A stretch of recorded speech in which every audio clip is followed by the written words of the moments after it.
13. Bab.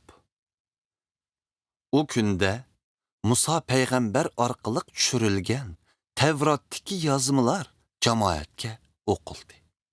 Onun da Amulla ve Muablanın ibadetke katnışıga qat'i ruhsat yok deyilgen bölek bayqaldı.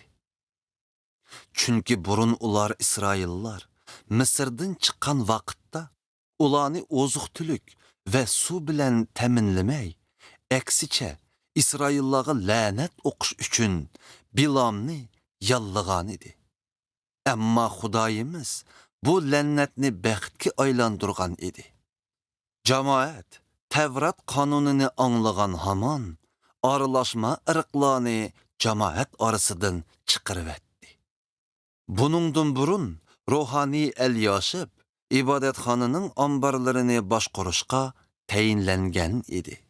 Onun Amulladın boğan Tobiya bilen tuqqançılığı ba idi. O burun açlıq hediyeleri, xuşbuy buyumlar, ibadetxanı saymanları ve açlıq, şarap hem zeytun yığının ondan bir ülüşü koyulgan, bir eğiz yoğan öyni Tobiyaga tayarlap bergen idi.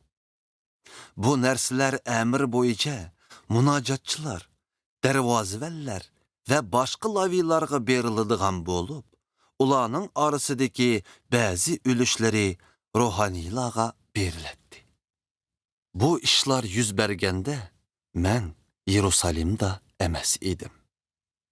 Babil padişahı Artaxşastının 32. yılı men padişahının yeniği badım.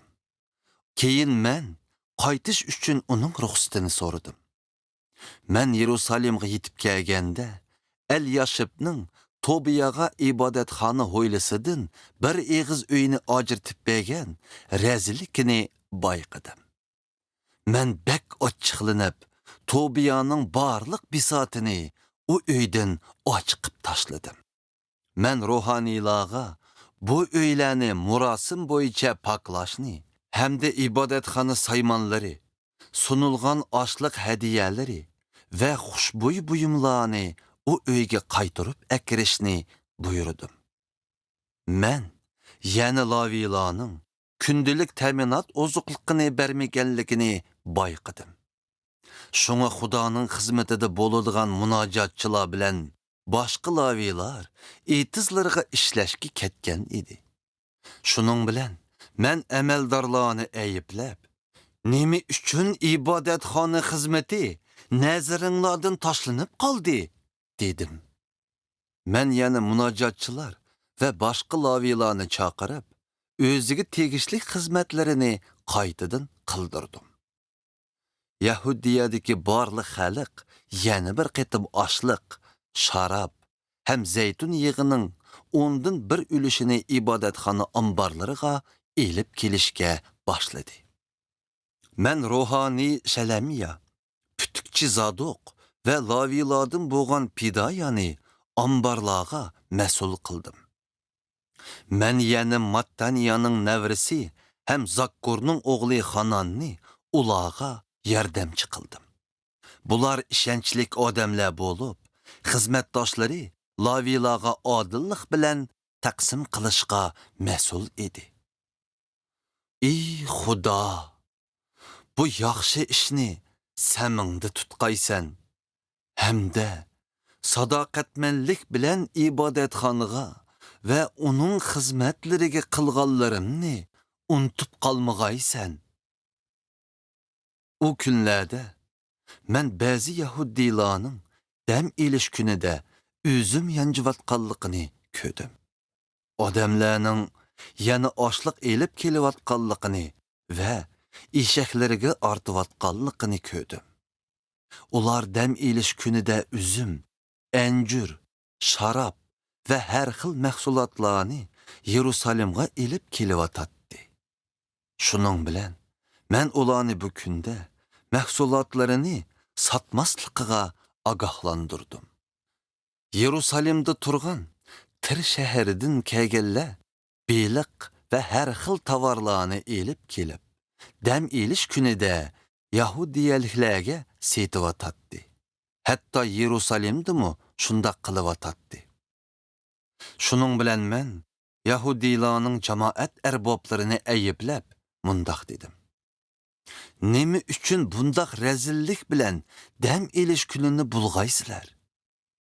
Ajdodlaringlar shundoq qilmaganmidi?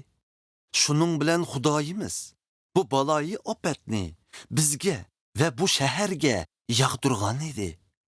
Hozir sizlar dam elish kunini bulg'ash orqali Isroillarga qarshi texmi zo'r g'azabni qo'zg'ayotsizlar. Shuning bilan men darvozalarni dam elish kunidan avval kun patqanda taqashni va dam elish kuni o'tib ketmaguncha ochmasligini buyurdim. Men dam elish kunida har qanday yuk kirmasin deb xizmatkorlarimni darvozalarga qo'ydim. Har xil tovarlarni akelgan savdogarlar va setiqchilar bir yoki ikki qatim Yerusalimning sirtida kechini o'tkazdi. Shuning bilan men nima uchun kechini sepil sirtida o'tkazisizlar? Agar yana shundoq qilsanglar, adipinglarni beraman deb ogohlantirdim. Shuningdan keyin ular dam elish kunida qayta kelmadi. Ondan men dam elish kunining muqaddasligini saqlash uchun Lavilarning o'zlarini poklab, darvozalarga qorovullik qilishini buyurdim. Ey Xudoyim, buning uchun meni samingda tutqaysan.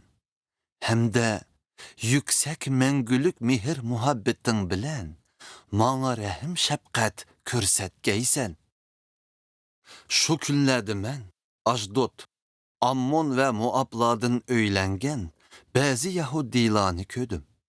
Texmi yomini, ularning bolalarining yerimi degudek, o'z Yahudiy tilimizni bilmay, faqat Ashdodlik yoki boshqa xalqlarning tilini so'zlayalaydi. Shuning bilan men ularni ayyiblab, ularga la'nat yig'ishini tilladim. Ba'zilarini urib, chechini yuldim. Men ularni bolalarining yerliklar bilan to'y qilishiga yo'l qo'ymasligi uchun Xudo oldida qasam ichkizdim. Men ularga mundoq dedim. Bu Isroiliyaning Sulaymon podshohining gunoh o'tkazishga ozdirilganidek bir ish emasmi?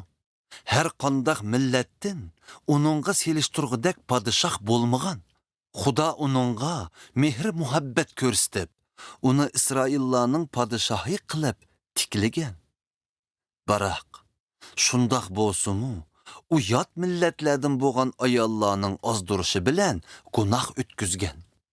Endi sizlar qandoqlarcha boshqa millatlardan o'ylanib, gunoh o'tkazib, Xudoga sadoqatsizlik qilishni o'ylashga jur'at qila oladinglar. Bosh ruhoniy Elyashibning o'g'li Yoyadaning bir o'g'li Xarolliqlardan bo'lgan Sanballatning qizini olgan. Shuning bilan men uni jamoat oldida qo'g'lab chiqardim. Ey Xudoyim, bu odamlarni hamda ularning ruhoniyligini va sening ruhoniylar ham Laviylar bilan tuzgan ahdangni bulg'ig'inini esingda tutqaysan. Shuning bilan men xalqni har qanday yot xalqlardan yuqqan yomon ta'sirlardan pokladim. Men ruhoniylarga va Laviylarga vazifa bekitib, har bir odamga o'z xizmatini berdim. Men yana belgilik vaqtda o'tullarning hamda tunji pishqan mevalarning qurbonlik supsiga elib kelinishini o'rinlashtirdim. Ey Xudo, meni samingda tutqaysan. Menga mehribonlik qilg'aysan.